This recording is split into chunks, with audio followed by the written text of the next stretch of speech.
président français, Sarkozy l'a clairement dit. La France n'a pas d'amis, mais elle n'a que des intérêts. Je ne suis pas seulement pour la rupture de ce contrat, mais je suis même pour la rupture des relations diplomatiques avec ce pays qui nous a causé plus de tort que de bien. Alors, vive le panafricanisme, vive Afrique Média. C'est Abakar Khamis Mamando qui a envoyé ce message.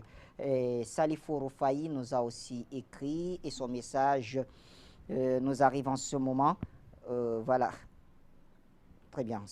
Il nous salue tout simplement. Merci en tout cas, Salifou Roufaï. Président Bandakani, nous sortons avec vous de ce sujet. Permettez-moi de m'incliner d'abord devant tout ce qui a été dit par les panélistes qui m'ont précédé, sauf le désaccord que j'ai avec M. Kebi, au Tchad.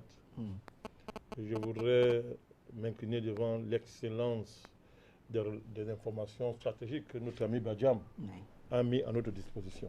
Je voudrais que Dieu le bénisse. Donc, Bachir, nous ne sommes pas... D'abord, je voudrais rappeler une chose. On est obligé de le faire. Nous pouvons... Ce n'est pas nous, les panélistes d'Afrique Média, de douter des informations que donne notre chaîne. Ça aurait été d'autres médias. Est-ce qu'on aurait pu faire ça?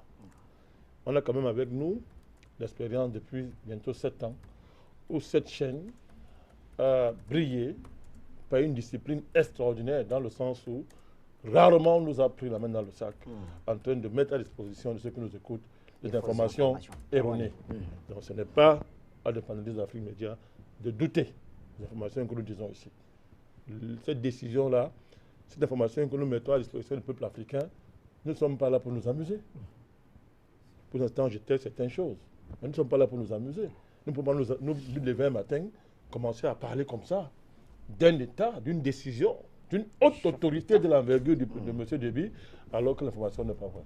Il faut que nous soyons un peu cohérents. Parce que quand on a dit ça, nous avons dit depuis hier que nous ne sommes pas en train de débattre de savoir si le président Déby doit être vigilant ou pas. Le débat ne se pose pas si nous sommes des panafricanistes. Le président Déby vient de faire son travail. Il revient au peuple tchadien organisé, en société civile, en parti politique, en mouvement populaire de prendre le relais. Alors, les présidents ne font rien. Il y a des gens qui ont pour travail professionnel de dire que les présidents africains ne font rien. Alors, maintenant, quand ils posent des actes, on dit non, il faut qu'ils soient vigilants. Moi, je sais mais monsieur le président a pris son responsabilité, il a fait son travail. Ce n'est pas au président d'aller organiser les marches dans la rue. Ce n'est pas au président d'organiser les partis pour les apprendre le patriotisme. Ce n'est pas au président de susciter une société civile digne de ce nom que les gens prennent leurs responsabilités. Alors, quand il faut aller faire des bêtises avec les Occidentaux, on ne prend pas ça aux gens. Les gens sont très forts pour demander l'alternance, les élections à 2 tours, les démarchages à 2 tours, le bavardage inutile. Les gens sont très forts. Mais voilà le vrai combat. Donc, nous demandons au peuple tchadien de prendre son responsabilité et de prendre le relais. Nous demandons à la diaspora panafricaniste de manifester, de prendre le relais en Occident et en Europe, de manifester. Là où ils peuvent aller devant ce marché qu'on appelle l'Union européenne, aller présenter le visage de ce pays qu'on appelle la France. Aller présenter au monde le visage de la France. Un État bandit, un État criminel, délinquant, un État voyou. Donc, allez présenter au monde entier le vrai visage de ce pays-là. Allez à l'ONU, marcher. Allez dire à M. Antonio Guterres, qui plastronne le matin, midi, soir sur le droit international, qui bavarde des bêtises, il fait des discours inutiles tous les jours. Allez lui dire que voilà la réalité. Qu'un membre de son conseil de sécurité, voilà le comportement qu'il a en Afrique. Un membre du conseil de sécurité d'une organisation qu'on présente comme étant l'organisation fêtière de l'humanité, en matière morale et en matière juridique. Eh bien, un membre du conseil de sécurité, c'est un délinquant. C'est un des plus grands criminels que l'histoire ait jamais connu. C'est un État colonial en plein 21e siècle. Donc, voilà notre responsabilité. Là où les gens peuvent manifester en Europe, qu'ils manifestent. Voilà l'occasion. Le président de bien faire son travail. Quant à nous, nous sommes derrière lui. Rien ne va lui arriver, Bachir. L'Afrique centrale ne tombera pas. Ce n'est pas un débat. Moi, je suis un homme de foi. Je suis engagé. L'Afrique centrale ne tombera pas. Le président Déby, rien ne va lui arriver. Voilà. Donc il faut d'abord dire ça. Parce que nous ne sommes pas dans un... On n'est pas là pour commander, pour supplier quelqu'un, Bachir.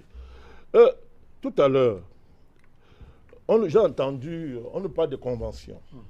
des protocoles d'accord qui sont signés et tout. Bon, c'est normal. Les gentlemen comme mon ami Kamalo doivent insister sur des accords. Parce que quand même entre les États, il y a des accords. C'est normal. Mais quand vous avez des accords avec un pays comme la France, est-ce que vous savez ce que vous êtes en train de faire? On fait des accords avec un bandit. Est-ce qu'on signe les accords avec un bandit professionnel? Vous signez les accords avec les bandits professionnels, ça vous engage. Je voudrais rappeler ici que dans un pays qu'on appelle le Cameroun, en 59, je crois 58, 59, quand la France signait ces fameux accords secrets de coopération, vous savez les qui ont signé? C'est 2 Français qui ont signé au nom du Cameroun. Oui. Il faut rappeler ça aux gens. C'est 2 Français qui ont signé ça au nom du Cameroun. Et sur la base de cet accord criminel, la France pouvait détruire, tuer tout ce qui s'opposait à ça. D'ailleurs, elle a liquidé toute une génération de population là-bas, au Cameroun, pour ça. Donc, c'est une tradition en France de signer des faux accords avec ses soi-disant partenaires. C'est une tradition, surtout en Afrique. Elle ne respecte rien. Je dis bien rien. Le Cameroun en a été victime. La Côte d'Ivoire en a été victime. Le Mali. Quel pays africain n'a pas été victime de la malhonnêteté historique de l'État français? Qui? Donc, ce n'est pas une affaire de convention, Bachir. La deuxième chose, alors, l'armée française au Tchad, non, ne marchons pas le mot, c'est une armée d'occupation. Armée d'occupation? C'est une armée d'occupation. C'est ce qu'il faut dire. Point. Ils sont arrivés par la colonisation. On peut revenir sur les violences extrêmes qu'on a fait subir aux peuples africains par la colonisation. On peut revenir dessus. Ils appelaient à l'époque Fort-Lamy. L'historien qui est là, il peut nous éclairer mieux cette affaire. Ils appelaient ça Fort-Lamy. Et c'était une des places fortes de la France coloniale. Même sous Vichy. Peut-être. Vous comprenez? De Gaulle est venu ici à l'époque, là. On l'a reçu nulle part, sauf au Cameroun. On a cotisé l'argent. Nos grands-parents cotisaient l'argent. Et on l'a béni que, bon, ok, petit Français, va libérer la France, nous sommes derrière vous. Il n'était accueilli nulle part, ni à Fort-Lamy, c'est-à-dire l'Afrique équatoriale française, ni en Afrique occidentale française, qui étaient tous des pétainistes. Monsieur Bachir, il faut rappeler ces choses à des gens qui nous donnent les leçons. Ah oui, il faut rappeler ces choses. La France libre est née au Cameroun.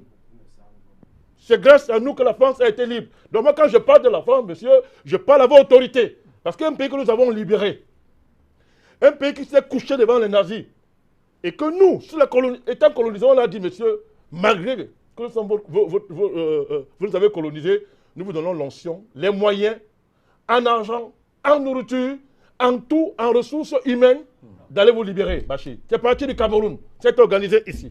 Voilà. Donc, pour dire que on a fait une armée d'occupation. Cette armée d'occupation, pourquoi je le dis, il faut démontrer. Parce qu'on va dire qu'on bavarde. Le président vous dit que depuis qu'ils sont là, ils ne paient rien. Ils utilisent l'eau, l'air, le sol, l'écosystème du pays. Ils ne payent rien. Bachir, ils ne payent rien. Plus grave encore, le président le rappelle en 2010 que monsieur, oh, voilà ce qui se passe. Alors monsieur, je vous demande de payer. Depuis 2010, depuis 8 ans, il méprise le président Déby. Pourquoi? C'est un nègre. Ouais. Qui t'a dit de parler à la France, tu es qui? Il méprise le président Déby. Ils ne peuvent pas faire ça avec notre pays. Ni avec un chef d'État arabe, ni avec leurs collègues occidentaux. Ils ne peuvent pas faire ça. Bien alors, dites-moi alors, Déby a donc fait quoi? C'est la faute de Déby si la France le méprise? C'est la faute du président Déby si les dirigeants français sont des voyous? C'est de sa faute? 8 ans, Bachir. 8 ans. On a 2018, 8 ans. La France a méprisé le président Déby. Alors, ça s'appelle quoi? Armée d'occupation. Bachir. Si on avait des juristes en Afrique, ils se saisiraient les dossiers comme ça. C'est là où on attend des juristes en Afrique. Non, excusez-moi. Ils sont docteurs en doctorat, je dois marcher comme ça. Ils sont agrégés à l'immigration, c'est bien. Il y a des juristes. Il y a des juristes. Et tout à côté de vous aussi, il y en a. Président, il y a un juriste à côté, directement à votre gauche. OK? C'est l'exception qui confirme la règle. D'accord, c'est très bien. Donc, il va donc se saisir cette affaire. Voilà. Donc, il faut qu'il y ait des juristes. Bon, c'est un grand juriste, lui, c'est un panafricaniste. Ouais. On parle de lui. Donc, les juristes devaient se saisir cette affaire. Vous avez là une occupation, Bachir, en plein 21e siècle. Voilà pourquoi j'ai dit, quand je parle souvent de l'ONU comme étant un machin, on dit le président Balakani est dur. Vous appelez ça ONU? C'est quoi cette affaire? Et voilà ça, Bachir. Mais voilà ça. Ils appellent ça la coopération. Voilà ça. C'est la réalité. Alors un président se bat comme ça seul. Il prend de gros risques. Bachir. Et qu'attend le peuple africain? On va encore dire quoi? Que chacun prenne son responsabilité, mon cher Bachir. Alors vous avez affaire. Alors le rôle de cette armée d'occupation, c'est d'organiser le terrorisme. De généraliser le terrorisme. De parrainer les rébellions armées et les coups d'État. Voilà la mission des bases françaises en Afrique. Il ne faut pas raconter les histoires aux gens. Et je donne les preuves. Le Mali qui a organisé. La France. Mali, en Côte d'Ivoire, M. Bachir. La base là, à Bouaké, a servi à quoi? Mais c'est eux qui protégeaient les Guillaume Soro. Oui. On parle de quoi? Oui. C'est eux qui... Et la justice allait faire une ligne d'interposition entre l'armée régulière et les rebelles qu'ils ont fabriqués. Alors, détruit tout Bachir. En Libye. Donc, ces bases militaires, voilà leur rôle. Et la preuve, lorsque le grand criminel là, qu'on appelle Sarkozy, qui se reconvertit en démarcheur, en homme d'affaires, maintenant il fait le démarcheur, c'est un démarcheur, voilà le président en France, aucune dignité, aucun honneur, que De Gaulle se réveille de sa tombe. Hein. Voilà, il est devenu un démarcheur, c'est-à-dire un démarcheur, un agent commercial, de voyou qu'on appelle homme d'affaires. Quand ce grand criminel a organisé la rébellion en 2008 contre Déby, mais c'était la protection de quelle base militaire, Bachir? De ces gens-là. On dit que la France avait seulement vu, capté par l'information. Non, c'est vrai. Mais c'est la France qui avait organisé la rébellion. Et à l'époque, il y avait un des chefs rebelles à l'époque qui intervenait sur plan 24 en direct. Il disait que Déby a quelques heures encore au pouvoir. Et subitement, quand Déby a libéré ces bandits criminels de l'âge de Zoué, qu'est-ce qui s'est passé? La rébellion a disparu. Mais on les a cachés dans ces bases-là. Pourquoi vous cachez? Ils ont disparu, ils sont allés où? Pourquoi ils ont disparu? Comment ils libèrent l'âge de Zoué et la rébellion s'arrête? Ça veut dire quoi? C'est Paris qui avait tout organisé. Pourquoi? À partir de ces bases militaires, cette armée d'occupation. Il faut le dire clairement aux Africains et pas contourner les choses. C'est leur rôle, Bachir. Donc, Bachir, tout ce que nous avons dit là, depuis, n'est-ce pas? Ça s'appelle quoi? Ça s'appelle quoi? En français simple. Banditisme d'État. C'est ce qu'on raconte là.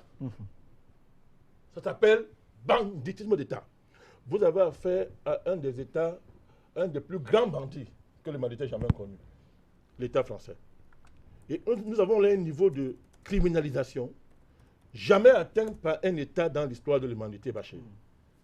Et c'est encore grave. Prenez l'épisode de la Côte d'Ivoire, en guerre à Côte d'Ivoire. Vous vous rappelez qu'à un moment donné de la guerre, à l'ONU, quand on disait Côte d'Ivoire, c'est l'ambassadeur de France qui se présentait. Bon Dieu.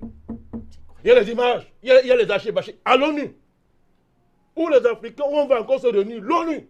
Ça dit qu'au plus fort de la guerre, il y a un État qui est là, souverain, reconnu dans ce qu'on appelle les arcanes qui sanctifient la souveraineté d'un État. Quand on disait ONU, en France, là-bas, à l'ONU, l'ambassadeur de Côte d'Ivoire qui se présentait par le nom de la Côte d'Ivoire. Un niveau de criminalisation jamais vu dans l'histoire. Criminalisation consacrée et protégée par l'ONU. L'ONU, Bachir, l'ONU. Donc c'est sans précédent dans l'histoire. Et c'est cet État bandit, criminel, Bachir, qui donne les leçons de bonne gouvernance aux États africains. Quand on prive le président Déby d'autant de milliards et qu'on lui vole tout son argent dans cette rébellion qu'on a organisée, chaque fois que l'armée française intervenait, on facturait à Déby. Quand après le coup d'État de 2008, l'État tchadien, son budget était terminé. En faillite. En faillite. Vous avez déjà vu une telle méchanceté où dans l'histoire? Si ce n'est pas le Satan en direct, vous le cherchez où, Bachir? Vous cherchez le diable où? Donc ils ont vidé tout le budget du Tchad, cette guerre-là. Alors, ils ont volé, ils ont volé tout son argent. Depuis au moins 50 ans, ils ne lui paient rien, ils occupent chez lui. Ils donnent les leçons de bonne gouvernance, que tu gères mal le pays. Tu es un mauvais gestionnaire. Et bon, on va lui faire un crédit. Viens, on va te prêter. Va au Fonds monétaire international, Bachir. Alors, voilà l'État qui donne les leçons de bonne gouvernance aux autres. On est dans quel monde, Bachir? Nous sommes, mais posons-nous les bonnes questions. On est dans quel monde? Et les Africains qui croient au discours de ces gens. Ils croient à la démocratie qui vient nous donner cadeau, des gens comme ça. Ils croient au discours des dirigeants de ces gens comme ça, Bachir. Et voilà des gens qui rassemblent les États africains pour aller par là parler de l'écologie, de sauver la planète. Bachir, on sauve la planète en tuant les États, en volant l'argent d'autres pays, en se comportant comme ça. D'où est-ce qu'on parle? Donc, Bachir, je voudrais terminer par là pour dire, il faut qu'on prenne conscience de ce qui nous arrive et de ceux à qui on est en face, quelles sont leurs méthodes. Quand on a affaire à un bandit, on lui oppose une intelligence supérieure à son banditisme, on lui coupe sa tête et on le met en prison. D'accord. On ne fait pas de diplomatie avec un bandit. Donc je voudrais terminer en saluant. En tout cas, vous parlez de bandits, donc Oui. on peut couper la tête de bandits. Voilà, je termine en disant, c'est que Bachir, c'est le Tchad, et c'est M. Badiam qui nous a appris ça, c'est le Tchad qui a formé les soldats français aux techniques de guerre dans le désert. C'est le Tchad, Bachir. On les a en plus, non seulement ils ont volé tout l'argent du Tchad, mais on les a en plus formés du désert. Vous appelez qu'au Mali, les Français allaient faire les guerres virtuelles, par vidéo. C'est-à-dire, on fait les montées avec le sable qui monte et tout, on dit que la France fait la guerre. C'est les Tchadiens qui sont arrivés là-bas pour lutter vraiment contre le terrorisme. Et quand ils étaient à deux doigts d'en finir avec eux, où tu connais bien. La drave des Ifogas. Voilà, la drave des Ifogas, qui a demandé à Déby de s'arrêter et son armée, c'est Paris, pour protéger les terroristes. Je salue le président Macky Sall, avec qui souvent on est en désaccord. Ouais. Il a pris 2 décisions qui m'encouragent, qui nous font plaisir ces 2 jours-ci. Il a quand même convoqué l'ambassadeur des États-Unis pour lui dire que bon, je viens t'expliquer sur les propos de ton président de fou et il vient d'interdire une réunion de francs-maçons. Mais je voudrais dire au président Macky Sall que je salue ce soir que Trump, c'est mieux. Les vrais racistes, ce sont les Français qui habitent dans un pays, qui viennent prendre un pays, ne paient rien, volent l'argent du pays, méprisent son président. Voilà le vrai racisme. Merci, président Bandakani. Alors,